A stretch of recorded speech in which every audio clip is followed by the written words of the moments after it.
Bismillahirrahmanirrahim. Assalamualaikum warahmatullahi wabarakatuh. Alhamdulillahi ala ihsani wa syukru lahu ala taufiqihi wa amtinani. Wa asyhadu an la ilaha illallah wahdahu la syarika lahu ta'ziman li sya'nih. Wa asyhadu anna Muhammadan abduhu wa rasuluhu da'ila ridwani. Allahumma salli alaihi wa ala alihi wa ashabi wa ikhwani. Hadirin dan hadirat yang dirahmati Allah Subhanahu wa taala, kita lanjutkan kajian kita dari surat Az-Zumar sampai pada ayat 46. Allah berfirman, "Qulillahumma fatiras samawati wal ard." Katakanlah, yaitu wahai Muhammad sallallahu alaihi wasallam, katakanlah, Allahumma fatiras samawati wal ard. Wahai Allah pencipta langit dan bumi. Alimal ghaibi wasyahadah, yang mengetahui hal yang gaib dan yang nyata. Anta tahkum baina ibadika fima kanu fi yakhtalifun. Engkaulah yang memutuskan di antara hamba-hambamu tentang apa yang selalu mereka memperselisihkannya. Ayat ini kalau kita perhatikan sebagaimana disyaratkan oleh Tahir bin Ashur, datang setelah Allah menjelaskan tentang ngeyelnya orang-orang musyrikin. Setelah diberikan hujjah dengan berbagai macam hujjah, mereka tetap ngeyel. Ketika mereka tetap ngeyel, maka Allah perintahkan kepada Nabi untuk mengucapkan kalimat ini. Kul, yaitu katakanlah Muhammad. Istilahnya, ya sudah kalau kalian ngeyel, ya udah kita lihat nanti di akhirat. Gampangnya demikian. Udah enggak dikasih tahu, enggak mau dengar, disampaikan hujjah, dibantah syubhat-syubhat, tidak mau dengar, ya sudah kalau begitu kita nantikan hasilnya di akhirat. Bahwasanya kalian yang salah dan kami yang benar. Dan ini sama seperti yang Allah sebutkan misalnya di surat Al-Qasas ya.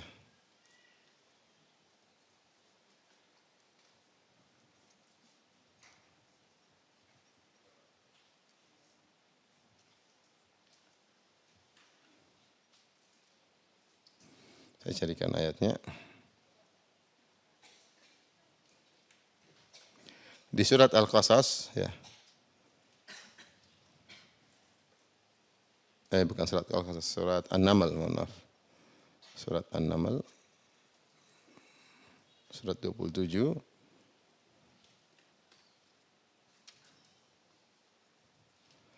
ketika Allah menyuruh Nabi membantah hujjah dari kaum musyrikin yang mereka menolak adanya hari kiamat dan mereka merasa mereka di atas kebenaran, maka pada ayat ke-78 Allah berfirman, ya, Inna rabbaka yaqdi bainahum bihukmih. Sungguhnya Allah yang akan memutuskan dengan di antara mereka dengan hukumnya, itu pada hari kiamat kala. Sudah. Sama seperti dalam ayat ini, yaitu setelah Allah menjelaskan tentang batilnya kaum musyrikin dan mereka tetap ngayal, ya sudah kalau gitu. Qulillahumma, sampaikanlah kepada mereka, Allahumma fatiras samawati wal ard. Ya Allah, pencipta langit dan bumi. Alimal ghaibi wasyahadah, yang mengetahui yang gaib maupun yang nampak. Anta tahkum baina ibadika fi ma kanu fi yakhtalifun. Sungguhnya engkaulah yang memutuskan di antara hamba-hambamu apa yang mereka perselisihkan. Jadi serahkan aja kepada Allah. Dan ini juga kata Tahir bin Ashur, dalil bahwasanya Nabi SAW telah menyampaikan hujjah dengan semaksimal mungkin, dengan optimal. Karena tidak mungkin Nabi langsung bilang, ya sudah serahkan sama Allah. Enggak, Nabi bukan begitu metodenya. Nabi akan SAW menjelaskan dengan detail, dengan gamblang, dengan berdiskusi. Setelah mereka ngeyel, baru terakhir ngomong seperti ini. Baru terakhir ngomong seperti ini. Ya. Dan setelah menyampaikan demikian, ya sudah kita serahkan kepada Allah. Tapi ingat, bahwasanya aku di atas kebenaran, kalian di atas kebatilan. Orang-orang musyrik akan tersiksa. Maka setelah itu baru kemudian disebutkan ayat-ayat tentang bagaimana nasib mereka kalau mereka tetap ngeyel, tidak beriman, bahwasanya mereka akan menderita pada hari kiamat kelak. Ya.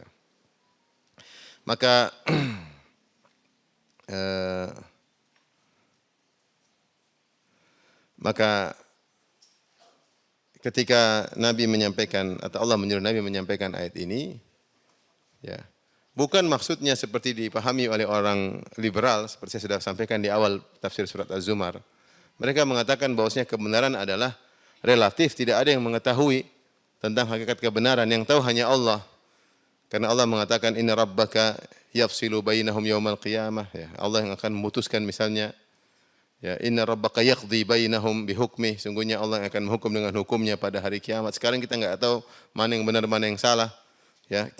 Ya sudah, kebenaran masing-masing punya titik, punya kebenaran. Maka kau jangan menyalah-nyalahkan. Mereka berdalil dengan ayat seperti ini, ya.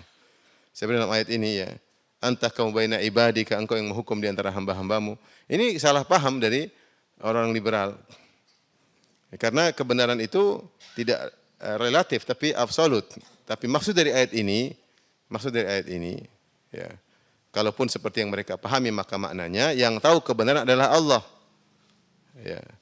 Yang tahu kebenaran Allah, tapi Allah akan tentukan mana yang benar, mana yang salah. Bukan kebenaran semuanya benar. Kalaupun mereka memahami ayat ini bahwasanya kebenaran akan terungkap pada hari kiamat, berarti akan ada yang benar, ada yang salah. Meskipun sekarang kita tidak tahu, yang tahunya kapan hari kiamat. Tapi tetap ada yang benar, ada yang salah. Bukan semuanya benar. Seperti pemahaman sofisme, ya, relativisme. Orang liberal mengatakan semua agama benar tergantung kacamata yang memandangnya. Kau bilang mereka salah karena kau pakai kacamata mereka. Karena kau pakai kacamatamu, kalau kau pakai kacamata mereka, mereka juga benar. Maka jangan saling menyalahkan. Di akhirat sana surga banyak, bukan surga jangan di monopoli sama orang Islam aja. Ada surga Islam, ada surga Yahudi, surga Nasrani, surga Hindu, surga Konghucu, surga Taoisme, surga ateis mungkin juga ada. Jadi ini ngawur. Jadi mereka ngawur dalam banyak hal.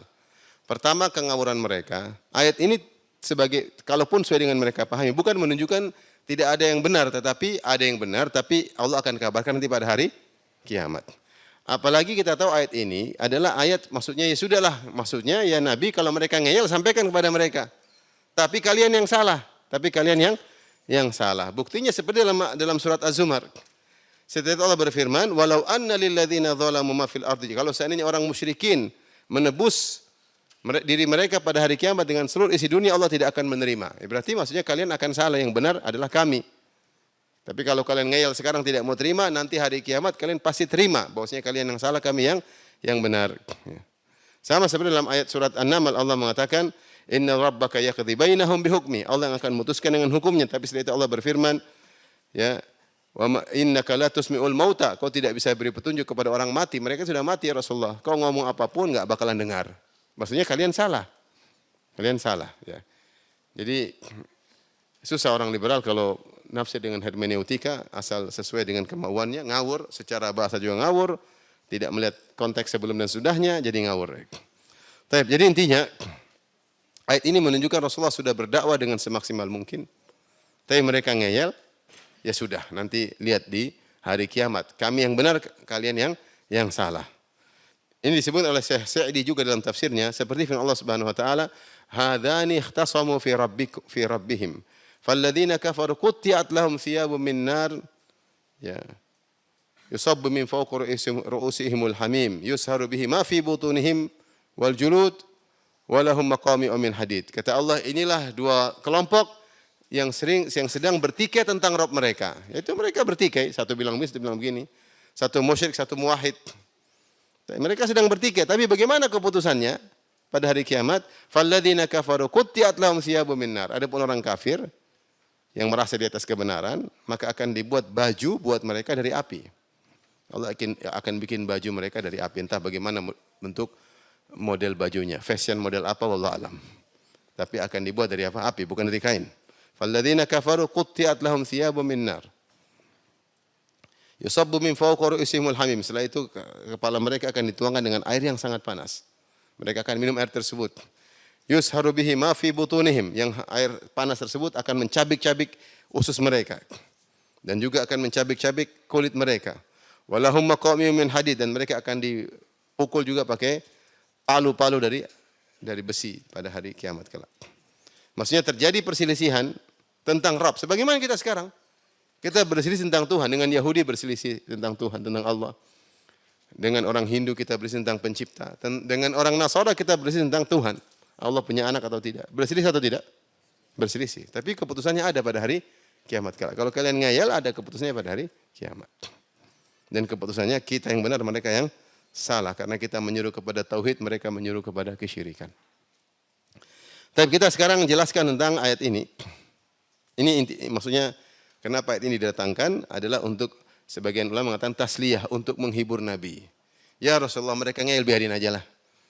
Innaka la tusmi'ul mauta, dalam surat An-Naml. Kau tidak bisa beri petunjuk kepada orang sudah mati.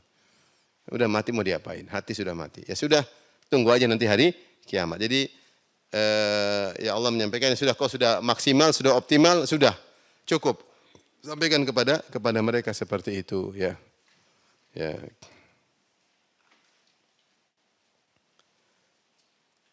Baik, adapun makna ayat ini, Allahumma fatiras samawati wal ard. Fatir maksudnya adalah pencipta langit dan bumi. Fatir samawati wal ard, pencipta langit dan bumi. Pencipta yaitu yang mencipta tanpa ada yang mencontohkan sebelumnya. Jadi Allah inovasi. Kalau bahasa kita apa? Inovasi. Allah berinovasi dalam menciptakan langit dan bumi. Tidak ada yang mencontohkan kepada Allah sebelumnya. Allah yang bikin bumi dan langit dengan inovasinya yang akhirnya jadi seperti ini. Kemudian alimal ghaibi wasyahada, yang kita mengetahui yang gaib maupun yang tidak, yang gaib maupun yang nampak. Fisir wal alan, yang tersembunyi maupun yang terlihat. Ya, karena semua adalah ciptaan Allah. Selain Allah adalah makhluk.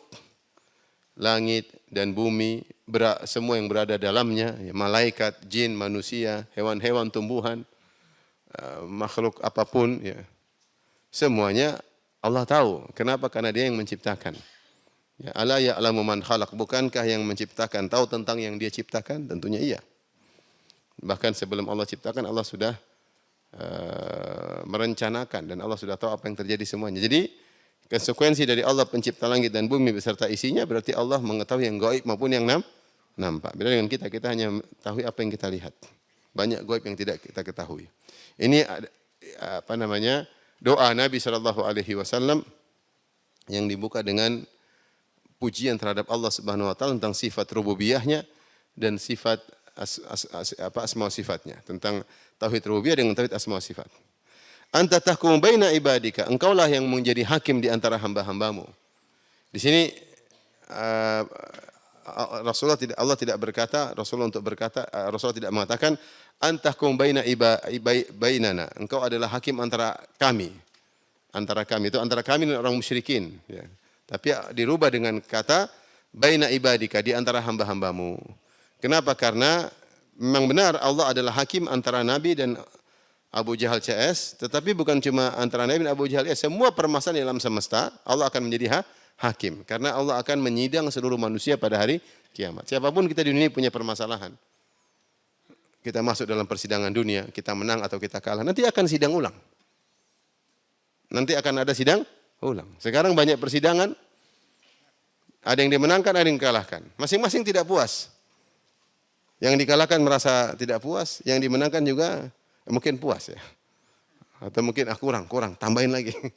Banyak hal persidangan ini tidak, tergantung koneksi yang kuat, tergantung pintar ngomong atau tidak, tergantung sogoknya kuat, ya. Semuanya bisa sogok. Hakim bisa disogok enggak? Bisa. Pengacara bisa disogok? Bisa. Sipir penjara bisa disogok enggak?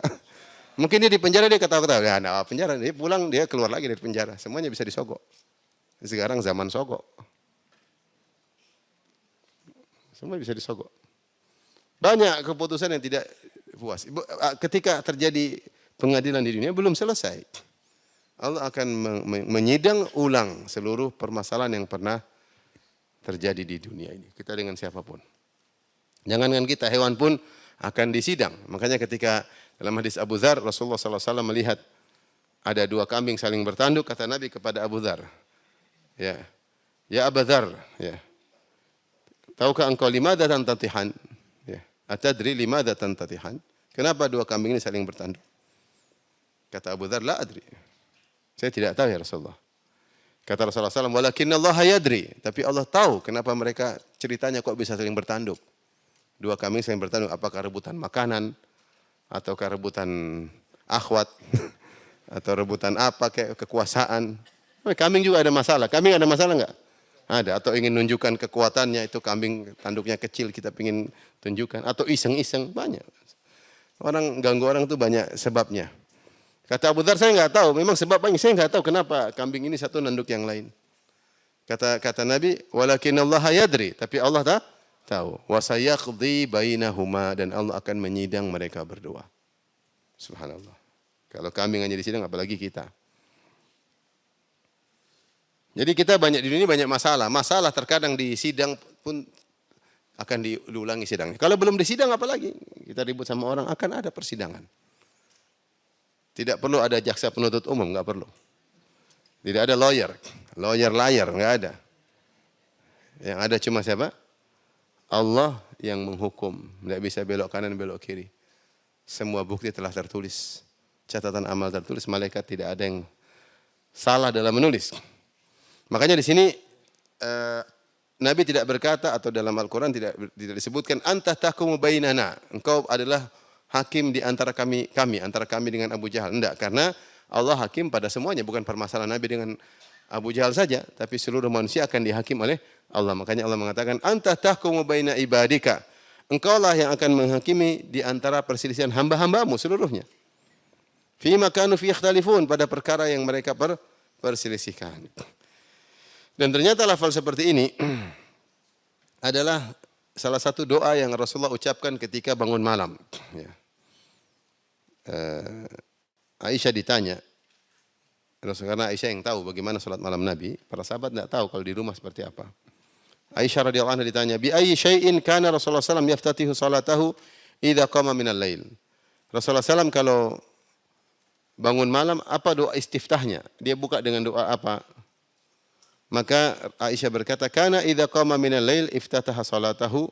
Kalau dia bangun malam, Rasulullah sallallahu alaihi wasallam, maka dia buka salatnya dengan berdoa, Allahumma rabb Jibril wa Mikail wa Israfil fatiras samawati wal ard, alimal ghaibi wasyahada, anta tahkum baina ibadika fima kanu fi yakhtalifun, ihdini lima ikhtalifa fihi minal haqqi biiznik, innaka tahdi man tasya ila siratal mustaqim. Ini doa Nabi ketika salat malam. Doa istiftahnya ini awal salat malam, yaitu saya ulangi, Allahumma rabb Jibril wa Mikail wa Israfil. Ya Allah, Rabbnya Jibril, Mikail dan Israfil. Fatiras samawati wal ard, engkaulah yang menciptakan, yang berinovasi dalam menciptakan langit dan apa?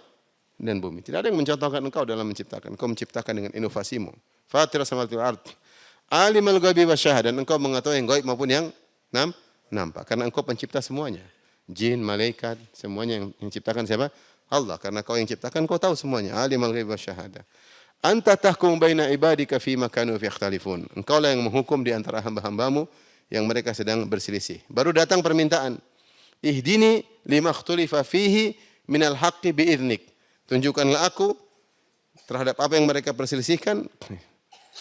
Minal haqqi, yang benar yang mana? Biiznik, dengan izinmu. Innaka tahdi man tasya ila siratal mustaqim. Sungguhnya engkau beri petunjuk kepada siapa yang kau kehendaki. Ini antara doa Rasulullah bertawasul dengan sifat-sifat Allah, yaitu Allah pencipta langit dan bumi, yaitu namanya rububiyah. Allah yang tahu yang nampak maupun yang tidak nampak, yang gaib maupun yang nampak, yaitu sifat asma wa sifat. Engkau yang menghukum, juga rububiyah. Baru setelah itu minta kepada Allah, ihdini, berilah petunjuk kepadaku. Setelah itu tutup lagi dengan pujian terhadap Allah. Innaka tahdi man tasya ila siratal mustaqim. Sungguhnya engkau memberi petunjuk kepada siapa yang engkau kehendaki kepada jalan yang lurus. Dan itulah doa yang paling indah, itu doa dibuka dengan pujian kepada Allah. Terus meminta, dan ditutup juga dengan pujian kepada Allah Subhanahu wa taala. Dan demikian juga lafal ini, Fatiras samawati wal ard, ini juga ternyata salah satu dari zikir pagi petang. Iya enggak? Allahumma fatiras samawati wal ard, alimal ghaibi wasyahada, rabb kulli syai'in wa malika. Ya, dan seterusnya.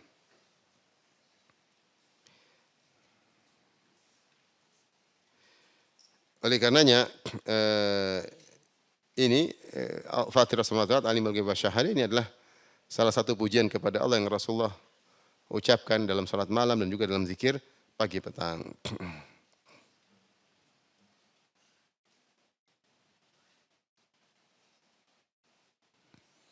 Ya Allahumma fatiras samawati wal ardi rabb kulli syai'in malika, dan seterusnya. Baik, kita lanjutkan ayat berikutnya.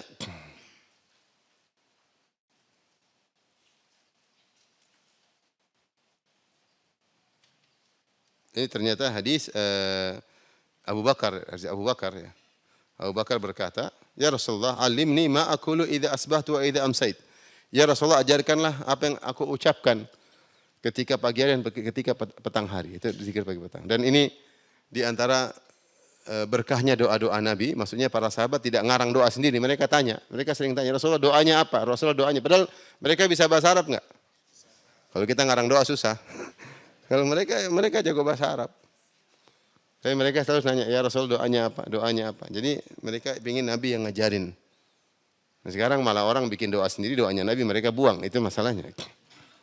Abu Bakar tanya, ya Rasulullah doa apa yang engkau ucapkan? Maka Rasulullah berkata, Kul, katakan, Allahumma fatira samawati wal ard, alimal ghaib wa syahada, la ilaha illa anta, rabba kulli syai'in malika, a'udzubika min syarri nafsi wa syarri syaitani wa syirkih.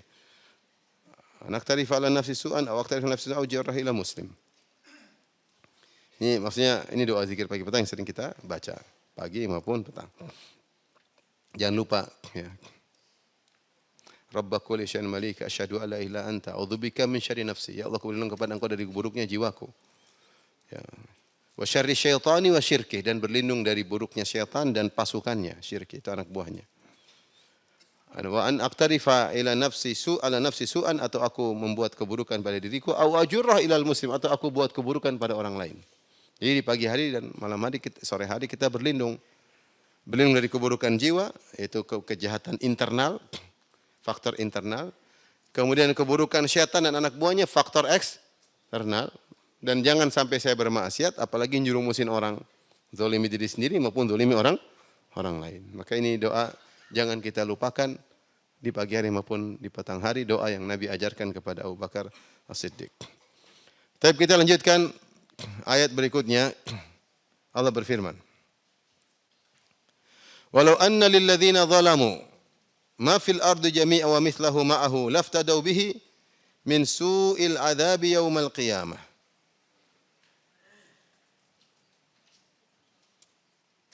Wa badalahum minallahi ma lam yakunu yahtasibun. Dan sekiranya orang-orang yang zalim, itu orang musyrikin, mempunyai ma fil ardi jami'an, mereka punya seluruh isi bumi mereka miliki. Wa mithlahu ma'ahu, bahkan 2 kali lipat, yaitu punya bumi yang lain. Sudah raja dunia, ada lagi dunia kedua. Laftadau bihi min su'il adzabi yaumil qiyamah. Tentu mereka akan keluarkan, mereka akan bayarkan sebagai tebusan agar mereka bisa selamat dari adab yang pedih pada hari kiamat kelak. Wa badalahum minallahi ma lam yakunu yahtasibun. Dan jelaslah bagi mereka adab dari Allah yang belum pernah mereka perkirakan. Kemudian yang berikutnya ayat 48, wa badalahum sayyi'atu ma kasabu. Maka jelaslah bagi mereka akibat buruk dari apa yang telah mereka perbuat. Wa haqqa bihim ma kanu yastahzi'un, dan mereka diliputi oleh pembalasan yang mereka dulu selalu mengolok-olok balasan tersebut.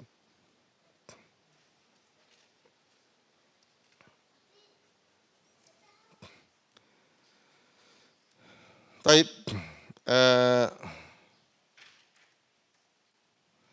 di sini penjelasan bahwasanya seperti sudah singgung tadi di awal, ya Rasulullah serahkanlah urusannya kepada Allah. Kalau mereka ngeyel biarin aja, tapi ingat hari kiamat apa yang akan mereka rasakan. Allah sebutkan bahwasanya orang-orang musyrikin tersebut, walau annalladzina zalamu ma fil ardi jami'an, kalau mereka punya isi dunia ini, bahkan double, 2 kali lipat, wa mithlahu ma'ahu, dan yang semisalnya, akan mereka tebus, mereka bayarkan untuk menebus supaya bisa selamat dari adab dunia pada hari kiamat kelak. Dan ini menjelaskan tentang dahsyatnya apa yang mereka rasakan pada hari kiamat kelak. Dari beberapa sisi. Sisi pertama, Allah jelaskan bahwasanya mereka ini, namanya orang suka harta enggak? Suka. Dan kalau orang punya harta pun kalau beliau kasih tebus, dia tidak ingin habis semuanya. Apalagi punya dunia dan seisinya. Ya. Bahkan tapi Allah mengatakan, namanya orang meskipun suka harta, apalagi kekayaannya double dunia ini dia punya semua. Ini kaya sekali, super kaya. Ada enggak orang menguasai dunia ini? Enggak ada. Enggak ada. Raja manapun sekarang raja macam-macam ya. Satu daerah rajanya sendiri, satu daerah raja sendiri, satu. Ada yang raja beneran, ada yang raja-rajaan. Seandainya seorang punya dunia semuanya, tentu dia tidak ingin hartanya habis. Tapi ini ada orang dia punya dua dunia, yang penting dia selamat, dia rela menghabiskan seluruh hartanya, yang penting dia bisa selamat. Berarti sisaan yang dia rasakan sangat pedih. Sampai dia ingin bangkrut, tidak ada masalah. Dari sangat super kaya jadi super miskin. Orang miskin mungkin masih punya sesuatu. Ini dia meskipun seluruh yang dia miliki dia korbankan, ya, yang penting dia bisa selamat, tidak apa-apa. Dan ini menunjukkan dahsyatnya siksaan yang dia rasakan. Ya. Ya, miskin tidak punya apa-apa masih lebih mending daripada merasakan siksaan yang sangat luar biasa. Yawaddul mujrimu law yaftadi min adzabi yauma idzin bi bani wa sahibatihi wa akhi wa fasilatihi allati tu'wih wa man fil ardi jami'an thumma yunji. Allah sebut dalam ayat yang lain bagaimana orang mujrim, orang musyrik ketika diazab maka hilang akal sehatnya sampai yawaddul mujrimu law yaftadi min adzabi yaumi idzin bi bani. Dia berangan-angan seandainya dia punya anak seluruhnya dia tebus biar mereka masuk neraka yang penting dia selamat. Istrinya masuk neraka yang penting dia selamat. Bahkan kabilahnya semua masuk neraka yang penting dia selamat. Satu dunia semua masuk neraka yang penting dia selamat. Saking dahsyatnya. Dia yang satu dunia semua masuk neraka, yang penting saya selamat enggak ada masalah. Yang penting saya selamat. Lebih dahsyat daripada ini. Kalau ini mengorbankan apa yang dia miliki harta. Namanya orang pasti mencintai hartanya, tapi karena penyakit karena siksaan sangat dahsyat, apalagi abadi, seluruh harta hilang enggak ada masalah, yang penting tidak disiksa. Bahkan cuma harta, mau anak, istri, kabilah, kakak, adik, semua satu dunia masuk neraka, yang penting saya selamat, gimana caranya. Menunjukkan siksaan tersebut sangat dahsyat.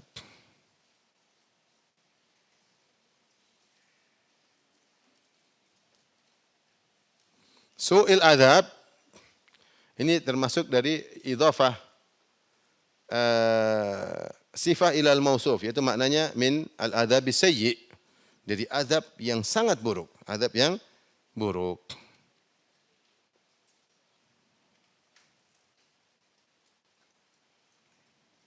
Kemudian Allah sebutkan setelah itu lagi, jadi Allah gambarkan tentang buruknya kondisi mereka dan mereka ingin kalau punya harta semuanya mereka akan apa? Korbankan. Yang kedua Allah jelaskan itu tidak akan terjadi. Karena tidak mungkin tidak ada fidyah ketika itu, tidak ada sogokan agar bisa selamat dari azab atau mengurangi azab. Sama sekali tidak ada. Karena tidak ada yang mereka bisa sogokkan. Karena semua orang ketika dibangkitkan tanpa harta sama sekali. Kata Allah, kata Nabi, yuhsyarun nasu yaumal qiyamati uratan, hufatan, gurlan, buhman. Manusia akan dibangkitkan pada hari kiamat kelak dalam kondisi telanjang, tidak berpakaian, gurlan, belum disunat, hufatan, tidak pakai alas kaki, buhman, tidak ada harta yang dibawa. Terus apa yang mau buat nebus? Enggak ada. Ini menggambarkan tentang suatu kemustahilan.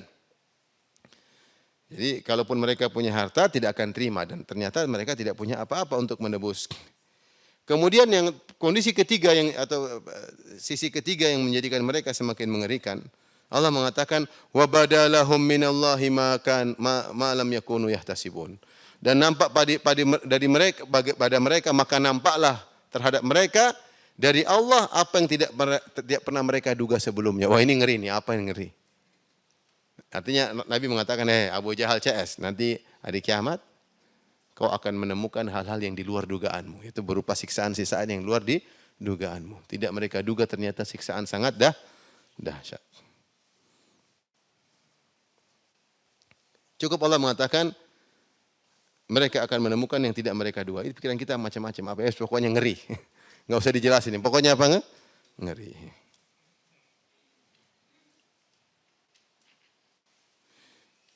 Kemudian setelah itu Allah mengatakan, wa badalahum sayyi'atu ma kasabu. Ya. Dan jelaslah bagi mereka akibat buruk apa yang telah mereka kerjakan.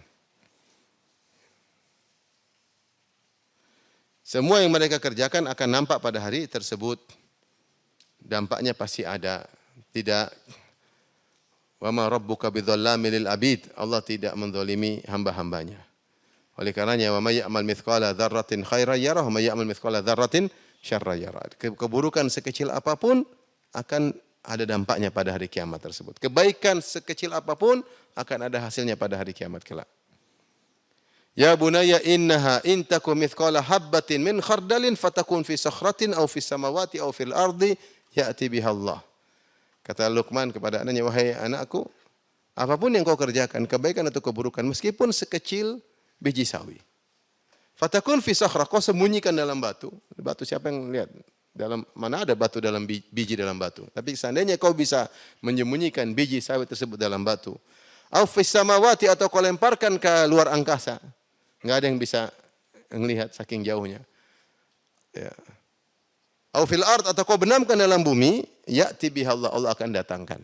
Allah akan hadirkan. Jadi yakinlah ikhwan, apapun yang kita kerjakan, kebaikan keburukan pasti ada balasannya. Satu pandangan baik kita lakukan ada balasnya, satu pandangan haram kita lakukan juga ada balasannya. Oleh karenanya di sini Allah mengatakan wa badalahum sayyi'atu ma kasabu, maka nampaklah jelaslah bagi mereka keburukan-keburukan akibat ma kasabu, akibat ulah perbuatan yang mereka lakukan. Ya, ma di sini adalah dhamir isim mausul yaitu alladzi kasabu. Ya, yaitu akan nampak dampak dari apa yang mereka kerjakan.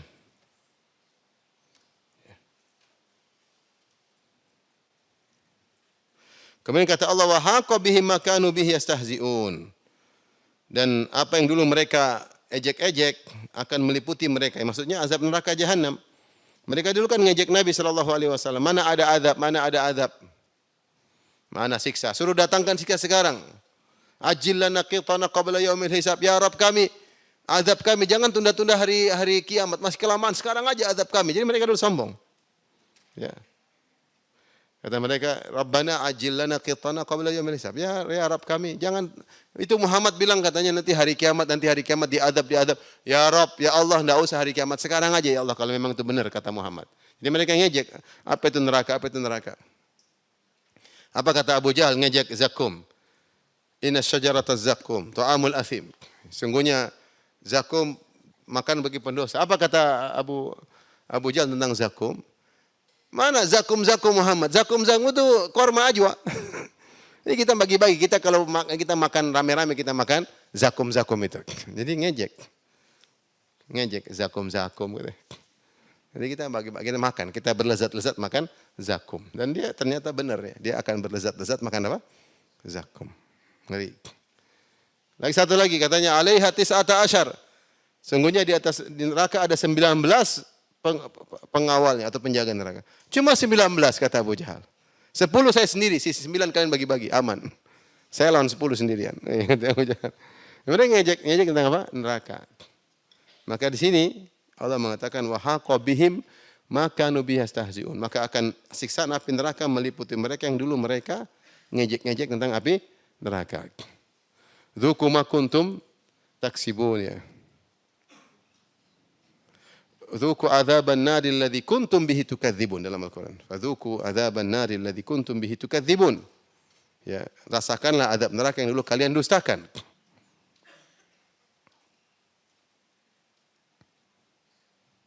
Yauma yud'auna ila nari jahannam da'a hadhihi an-naru allati kuntum biha tukadzibun. Mereka ditodong oleh malaikat dengan dorongan yang keras. Hadhihi an-naru allati kuntum biha tukadzibun. Neraka yang dulu kalian dustakan nih dan ejek-ejek. Baik, kita lanjutkan. Allah berfirman, "Fa idza masal insana dhurrun da'ana."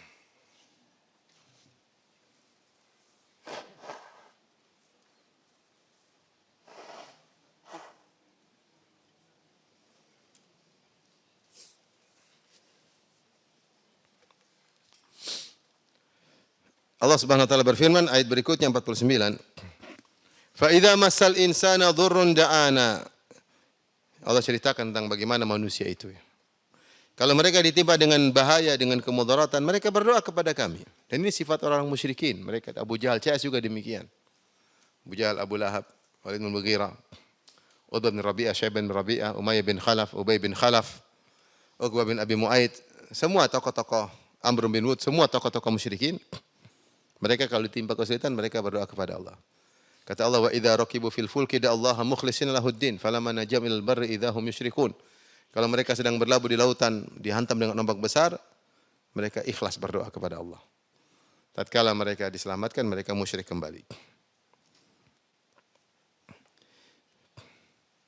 Makanya Syekh Muhammad bin Wahab punya perkataan yang buat jengkel sebagian orang musyrik. Kata Syekh Muhammad bin Wahab bahwasanya rahimahullah, kondisi orang musyrikin zaman dahulu masih lebih mending daripada musyrikin zaman sekarang. Itu dari satu sisi.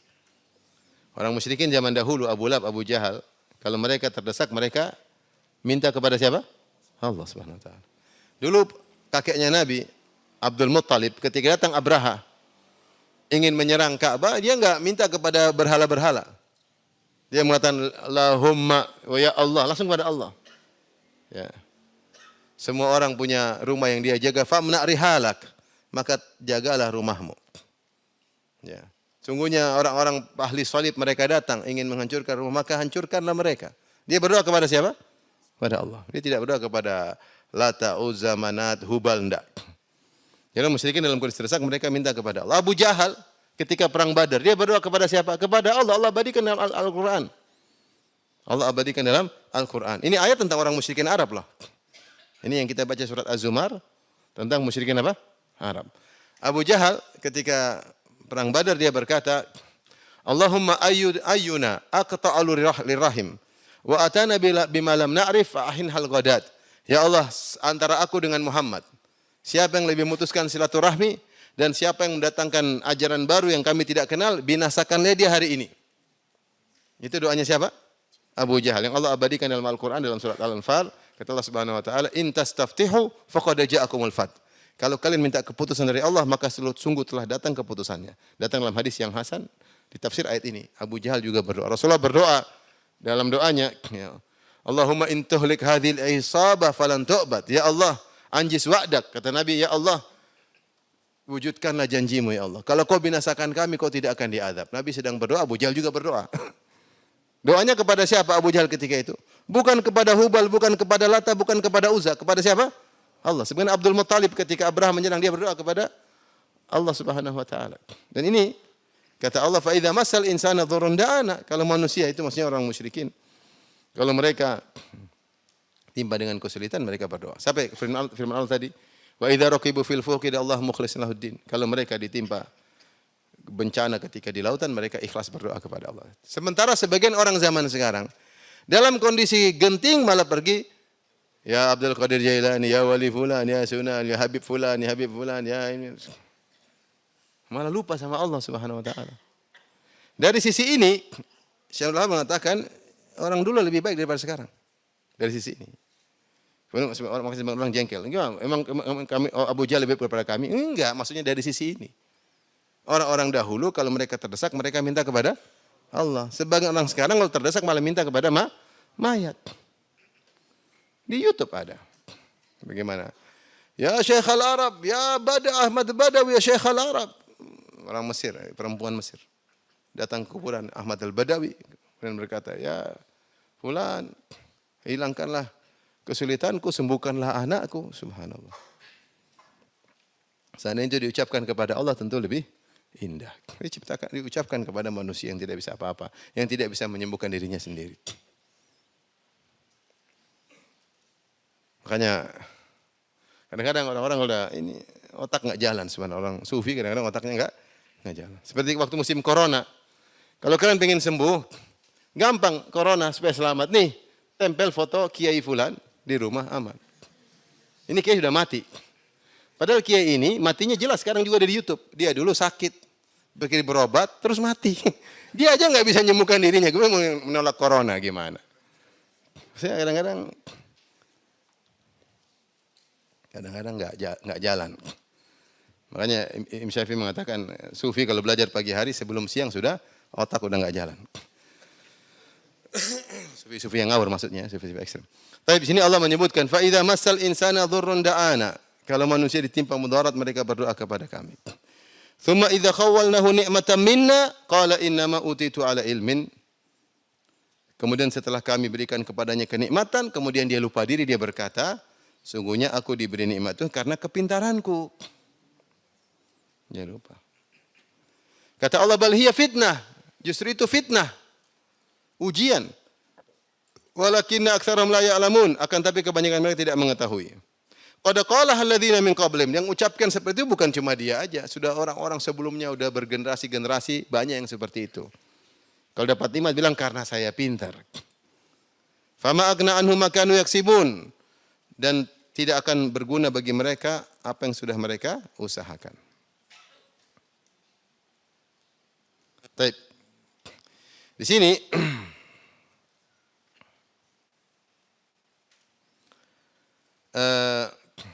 Allah menyebutkan manusia kalau diberi nikmat, thumma idza khawalnahu ni'matan minna. Kalau diberikan kenikmatan yang luar biasa, nikmatan minna.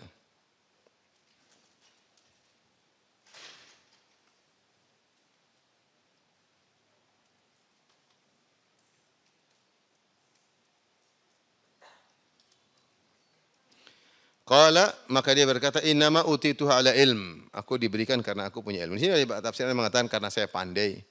Ada yang mengatakan karena memang Allah tahu saya berhak. Karena memang saya berhak. Dua tafsiran di kalangan para salaf. Ini seperti perkataan Qarun.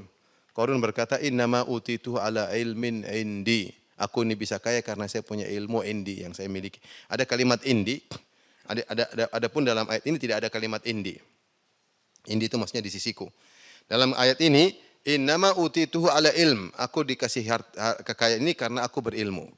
Adapun Qarun dia mengatakan innama utituhu ala ilmin indi. Ada tambahan indi. Saya itu kaya karena saya punya ilmu yang ada pada diriku. Karena ilmu Qarun spesifik, enggak ada yang banyak yang tahu.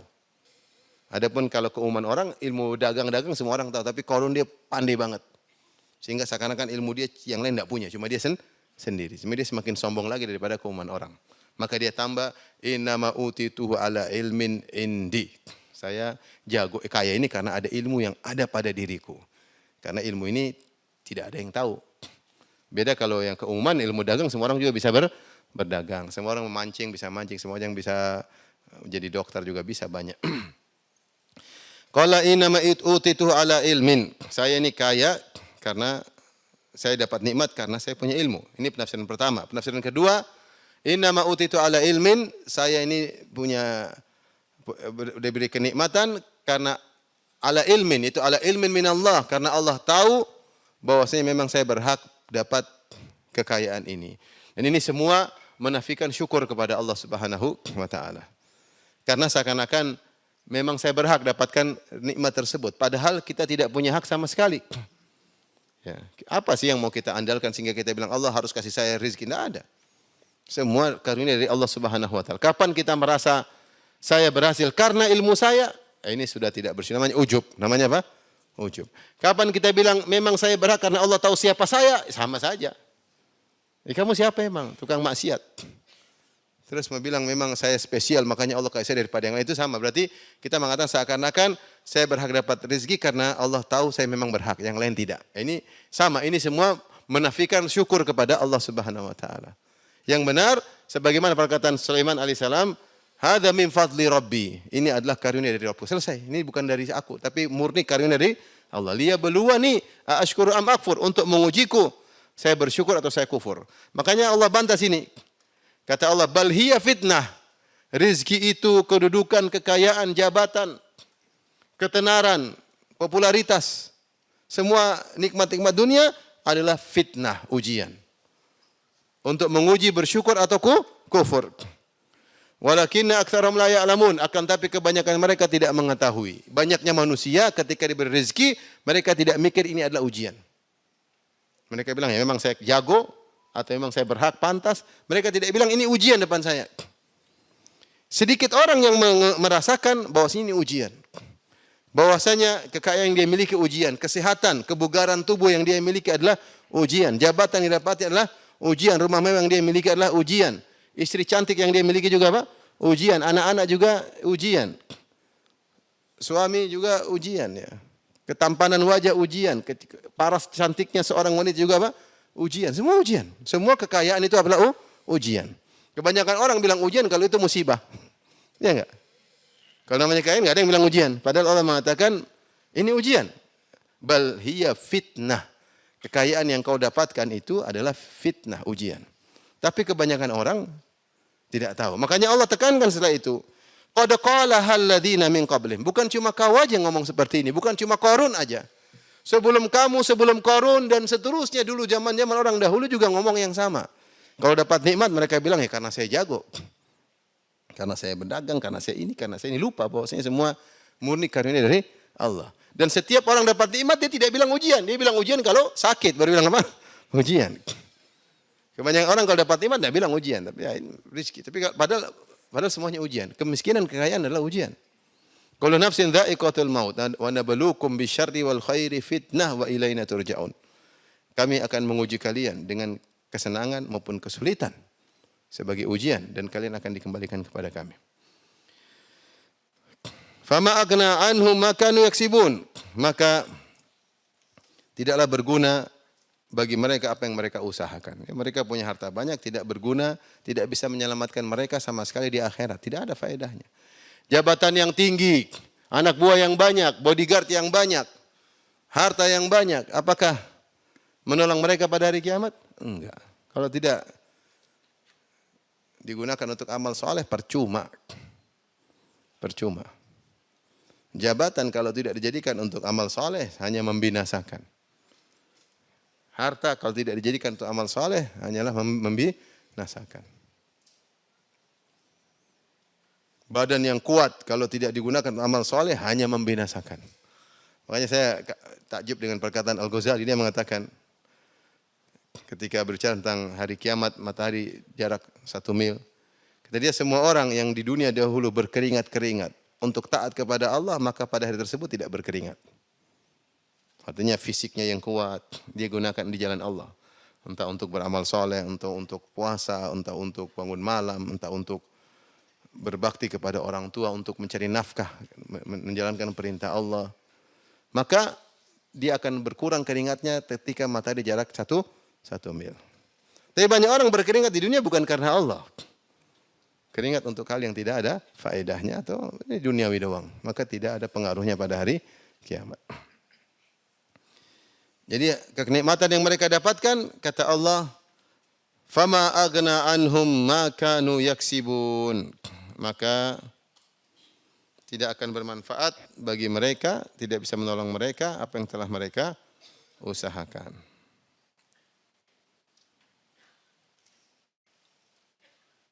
Tidak bisa menolak adab mereka. Adab, bagaimana mau harta yang mereka kumpulkan mereka tinggalkan?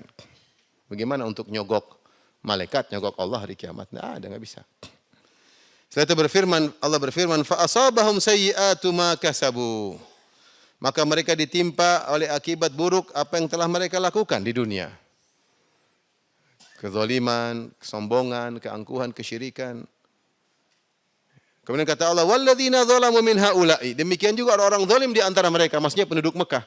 Jadi Allah sebutkan umum dulu, bahwasanya secara umum manusia kalau diberi nikmat tidak dia anggap sebagai ujian, dia berfoya-foya, dia lupa ini dari Allah Subhanahu wa taala, dia merasa dirinya sendiri, maka ini semua tidak bermanfaat bagi dia di akhirat kelak. Bahkan akan ditimpa dengan azab, fa asabam sayyi'atu ma kasabu. Akan menimpa azab atas kerjaan mereka selama di dunia. Setelah itu Allah khususkan kepada Abu Jahal CS. Kata Allah, walladzina dzalamu min haula. Demikian juga orang-orang zalim dari mereka, yaitu Abu Jahal CS. Sayusibum sayyi'atu ma kasabu. Mereka juga akan ditimpa dengan akibat perbuatan mereka. Wa ma hum bimu'jizin, dan mereka tidak bisa lolos, tidak bisa melepaskan diri dari azab tersebut. Siapa yang mau lolos hari kiamat? Tidak bisa. Enggak usah hari kiamat. Makanya ada perkataan indah dari Al-Qurtubi. Kita enggak usah bicara hari kiamat. Kata Al-Qurtubi rahimahullah taala, siapa yang ingin tahu tentang bagaimana rububiyah Allah, kekuasaan Allah, bahwasanya semua alam semesta ini yang ngatur hanya Allah semata, falyarkabil bahra, kata Al-Qurtubi. Coba naik kapal di tengah laut, di ombak-ombak, ini baru tahu kita ini enggak bisa apa-apa.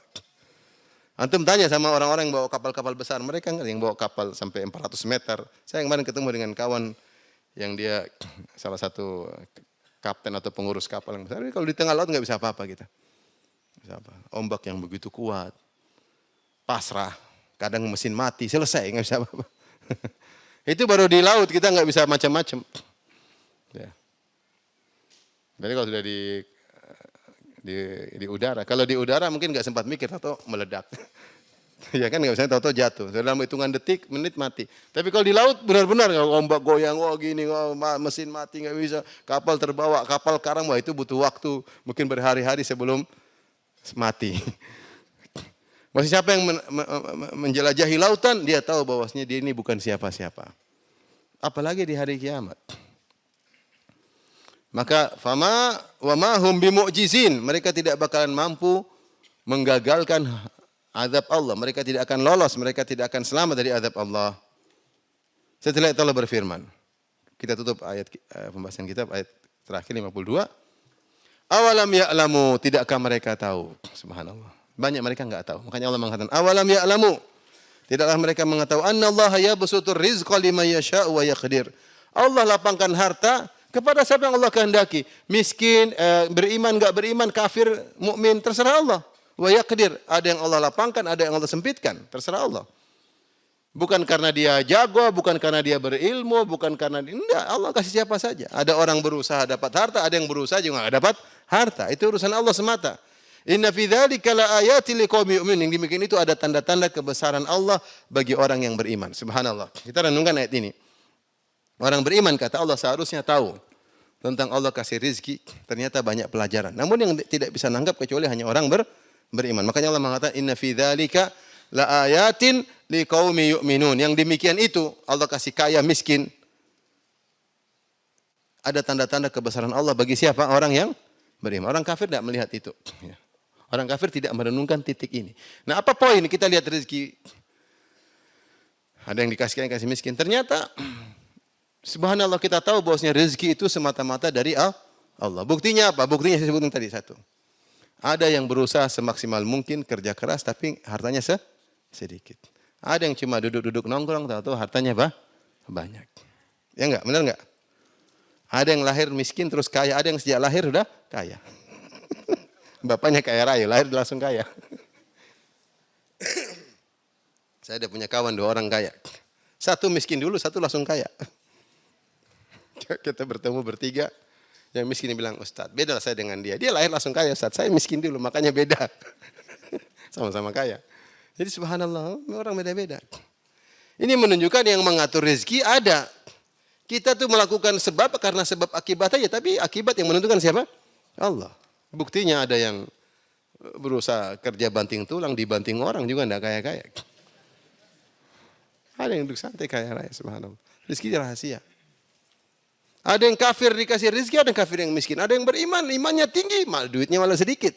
Ada yang tukang mabok, malah duitnya banyak. Maka ini rahasia Allah Subhanahu wa taala.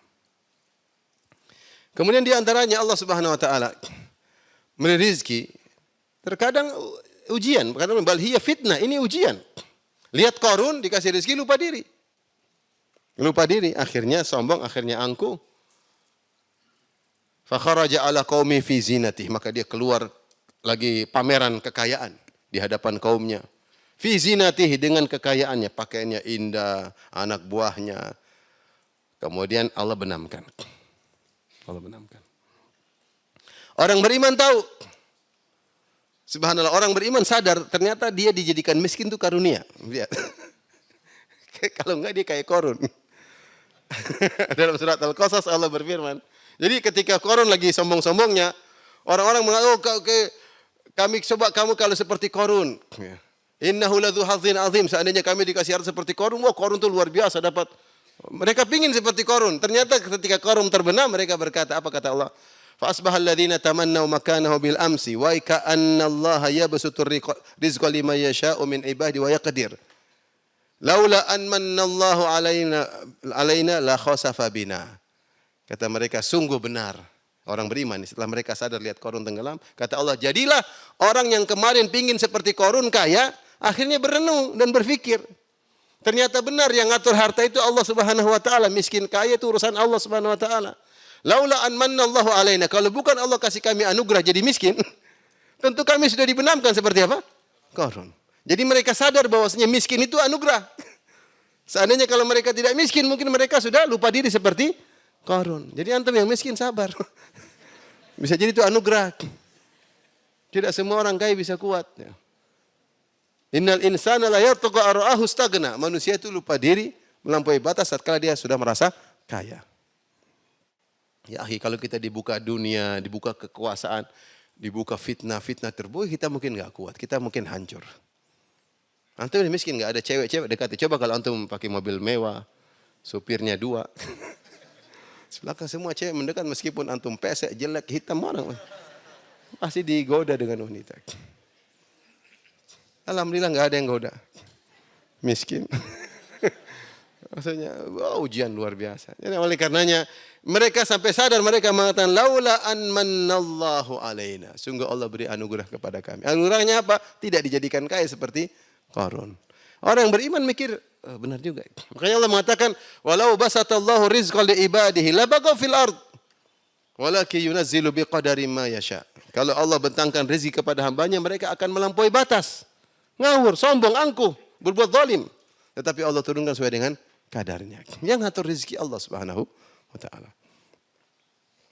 Demikian juga di antara hikmahnya Allah jadi kaya dan miskin supaya ada yang menjadi bos, ada yang anak buah. Nahnu qasamna bainahum ma'isyatan fil hayatid dunya wa rafa'na ba'dhum fawqa ba'dhin darajat liyattakhidha ba'dhum ba'dhan sukhriya. Kami bagi-bagikan rezeki yang ada yang kami jadikan kaya dan jadikan miskin supaya yang sebagian bisa mengambil manfaat dari yang lain. Kalau semua kaya, kemudian siapa yang mau disuruh? Kalau semua miskin, siapa yang nyuruh? Ada aturan di alam semesta, Allah yang mengatur semuanya. Antum kebetulan bagian yang disuruh ya jangan berkecil hati. Ada pahalanya sendiri. Antum yang bagian menyuruh-nyuruh jangan sombong, ada dosanya sendiri. Sudahlah, Allah lebih tahu. Laula an manallahu, kalau bukan anugerah Allah, yaitu dijadikan miskin, tentu sudah seperti apa? Qarun. Jadi terkait dengan rizki ada yang kaya, ada yang miskin. Cuma ini yang mengatur murni adalah Allah. Makanya Allah mengatakan alam ya'lamu, awalam ya'lam. Tidakkah mereka ngerti? Bukan mereka yang bisa bikin diri kaya miskin, tapi Allah yang ngatur. Annallaha yabsutur rizqa liman yasha. Allah yang mengatur, membentangkan rezeki kepada siapa yang Allah kehendaki. Wa yaqdir, Allah menyempitkan kepada siapa yang Allah kehendaki. Inna fi dzalika laayat. Yang demikian itu ada yang rezeki banyak, sedikit. Ini ada tanda-tanda kebesaran Allah bagi siapa yang bisa memahaminya, liqaumi yu'minun, bagi orang yang beriman. Tapi demikian saja kajian kita. Insyaallah kita lanjutkan pada pertemuan berikutnya pada waktu yang lain. Bismillah taala. Ada yang bertanya saya persilakan.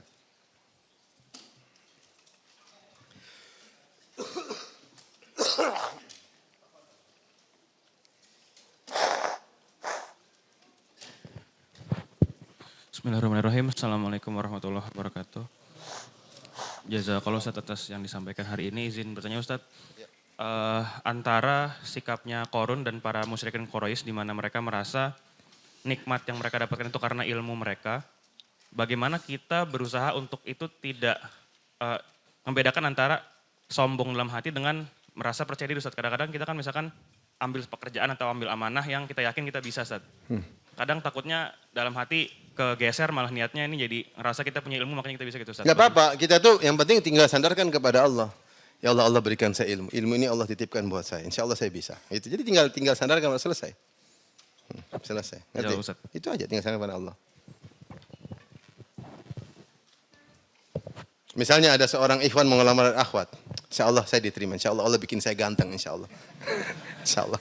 Insya Allah bismillah. Saya sudah berdoa kok insya Allah. Ngelamar langsung terima. Ditolak ya itu memang yang tentukan Allah. Ternyata dia nggak suka orang yang ganteng.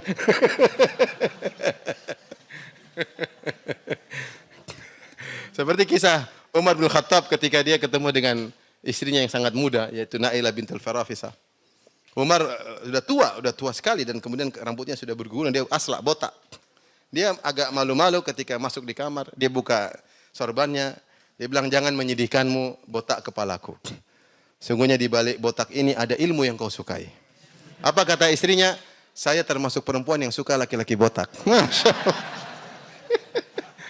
Jadi ada orang mungkin malu, Afan saya gemuk sekali, saya suka tipe gemoy. Ya orang beda-beda. Kurus-kurus malah nggak suka. Jadi kalau kita sudah pede tapi sandarkan kepada Allah, kita boleh pede. Pede bukan karena diri kita tapi karena dari Allah, itu nggak apa-apa. Ada lagi yang bertanya? Assalamualaikum Ustaz. Ibu-ibu. Ya silakan. Satu sekali. Apakah rezeki itu hanya berupa harta Ustaz? Enggak, rezeki banyak. Ada harta, kekuasaan. Rezeki ada yang nominal dan ada yang materi, non materi. Saya kemarin ada kajian, jangan nanti didengar lagi. Mungkin belum diupload. Judulnya 10 konsep rezeki. Saya jelaskan situ macam-macam model rezeki. Rezeki itu macam-macam. Ada rezeki berupa materi, ada non materi. Ada rezeki yang halal, ada rezeki yang haram. Macam-macam rezeki. Dan ada rezeki di dunia, ada rezeki alam barzah, rezeki di akhirat.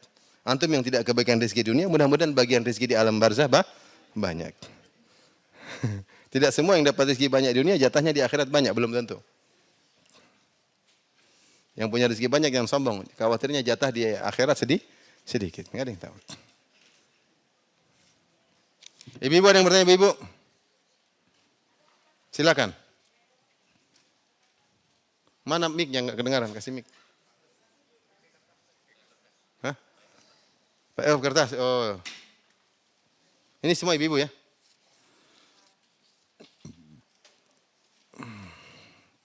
Setiap ada jadwal kajian, saya yang selalu mengajak duluan suami ya.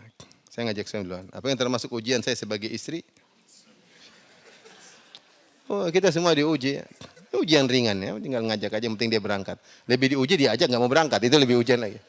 Apa-apa, alhamdulillah, dapat pahala. Ibu ngajak orang nggak ada yang dengar, suami mau dengar. Mau ngajian nggak? Kalau nggak kajian nggak dapat jatah. Mau kajian nggak? Suami datang, ibu dapat pahala, alhamdulillah. Santai aja, hidupnya ujian, nggak ada hidup tanpa ujian. Bagaimana menyikapi anggota keluarga yang melampaui batas pada saat Allah memberikan rezeki berlimpah? Nasihati, rezeki adalah, harta adalah apa? Amanah. Apa kata orang-orang soleh kepada Qarun? Wabtaghi fima atakallahu daral akhirah. Gunakanlah apa yang Allah berikan kepadamu untuk mencari akhirat. Apa yang Allah berikan pada kita kesempatan untuk kita beramal soleh. Kalau punya rezeki banyak, bangun masjid, bantu dakwah, bantu pondok. Rezeki banyak. Belum tentu kita punya rezeki banyak terus. Orang punya rezeki banyak, enggak dia manfaatkan untuk akhirat. Ya, itu cuma jadi penjaga hartanya. Dia penjaga yang amanah. Jaga benar-benar. Ada yang benar kalau punya harta, dia gunakan untuk akhiratnya. Apakah air wudhu yang tertelan saat sholat? Kalau dalam ini masih enggak ada masalah, cuma sedikit dimaafkan. Ya, orang berwudhu masih sisa sedikit itu dimaafkan. Air liur, ada air wudhu. Itu dimaafkan. Beda kalau lagi sholat kemudian minum, itu batal. Tapi kalau seorang lagi dalam sholat ada sisa sedikit beras misalnya, atau daging sedikit, ketelan, dimaafkan. Karena apa? Sangat sedikit dan sulit untuk dihindari. Ini kalau permen ya keluarin. Saya pernah lihat orang sholat sambil makan permen, pernah masalahnya? Bisa, ternyata dia baru masuk Islam. Baru masuk Islam. Jadi pernah orang makan permen, sholatnya sah. Ya itu orang baru masuk Islam. Dia nggak ngerti kalau makan permen batal karena apa? Sholat. Baru masuk Islam. Orang Dayak saya lihat langsung.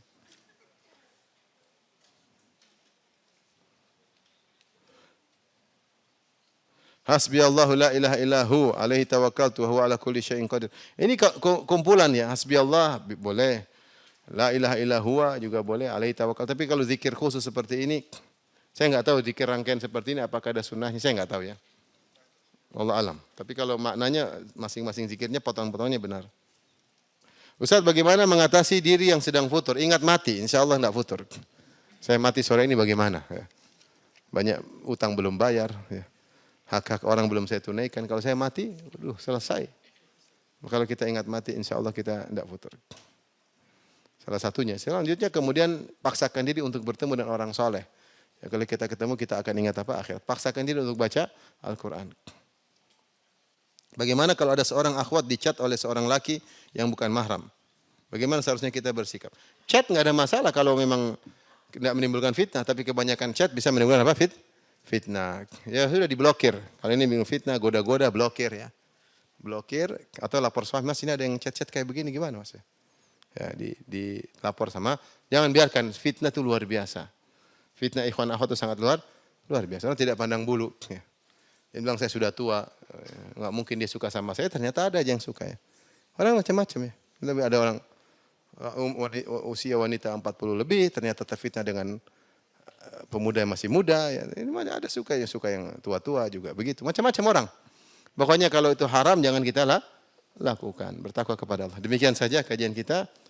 Subhanakallah bihamdik asyhadu an la ilaha illa anta astaghfiruka wa atubu ilaik. Assalamualaikum warahmatullahi wabarakatuh.